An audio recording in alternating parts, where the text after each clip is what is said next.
നമ്മുടെ വീട്ടിലൊക്കെ ചിലപ്പോൾ ഉണ്ടാകുന്ന ഒരു അനുഭവം പറയാം. അസുഖത്തിന് കുറേ ഗുളികൾ ഡോക്ടർ തരും. എന്നാൽ അത് മുഴുവനും പകുതി ആളുകളും കഴിക്കില്ല. എന്നിട്ട് ചില ഗുളികൾ പിന്നെ ഉപയോഗിക്കാൻ വേണ്ടിയിട്ട് മാറ്റി വെക്കും. പിന്നെ കുറേ ദിവസം കഴിഞ്ഞ് എന്തെങ്കിലും അസുഖം വന്നു കഴിയുമ്പോൾ എടുത്തു വെച്ച ഗുളിക നോക്കിയാൽ ഏതാണെന്ന് പോലും അറിയില്ല. കാരണം ഇതേപോലെ കുറേ പാക്കറ്റ് എടുത്തു വെച്ചിട്ടുണ്ടാവും. ഇതിൽ ഏതാണ് മരുന്നെന്ന് എങ്ങനെ മനസ്സിലാവും? നമുക്കാണെങ്കിൽ ഈ ഗുളിക നോക്കി ഇത് ഏത് അസുഖത്തിനാണ് ഉപയോഗിക്കുന്നതെന്ന് അറിയുകയുമില്ല. മാറിപ്പോയാൽ ആകെ പ്രശ്നമാവൂലേ? പിന്നെ ഒരു വഴി ഗൂഗിൾ ചെയ്യുക എന്നതാണ്. മരുന്നിന്റെ പേര് ഗൂഗിളിൽ നോക്കിയാൽ എന്താണെന്ന് മനസ്സിലാകുമായിരിക്കും. എന്നാൽ ഇങ്ങനെയുള്ള മരുന്നുകളുടെ കൃത്യമായ വിവരങ്ങൾ ലഭിക്കുന്ന ഒരു സൈറ്റ് ഉണ്ട്. ഗൂഗിൾ എടുത്ത് ഡ്രഗ്സ് ഫൈൻഡർ എന്ന് സെർച്ച് ചെയ്യുക. എന്നിട്ട് താഴെ കാണുന്ന drugs and medications A to Z എന്ന സൈറ്റ് ഓപ്പൺ ചെയ്യുക. ഈ സൈറ്റ് ഒന്ന് സേവ് ചെയ്ത് വെച്ചോട്ടോ. എന്നിട്ട് മെഡിസിൻ പാക്കറ്റിൽ എഴുതിയിരിക്കുന്ന മെഡിക്കൽ നെയിം ഇവിടെ എഴുതുക. എന്നിട്ട് സെർച്ച് ചെയ്താൽ ആ മെഡിസിനെ പറ്റി കൃത്യമായ വിവരങ്ങൾ ഇവിടെ കാണാവുന്നതാണ്. ഇതൊരു മെഡിക്കൽ റിലേറ്റഡ് സൈറ്റ് ആയതിനാൽ എല്ലാ വിവരങ്ങളും ഇവിടെ ഉണ്ട്. കുറെ മെഡിക്കൽ ടേംസ് നമുക്ക് അറിയാത്തത് കൊണ്ട്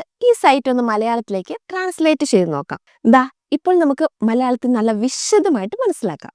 നമ്മൾ അന്വേഷിക്കുന്ന മരുന്ന് ഇത് തന്നെയാണ് എന്ന് ഇനി ഡൗട്ടില്ലാതെ പറയാലോ അല്ലേ?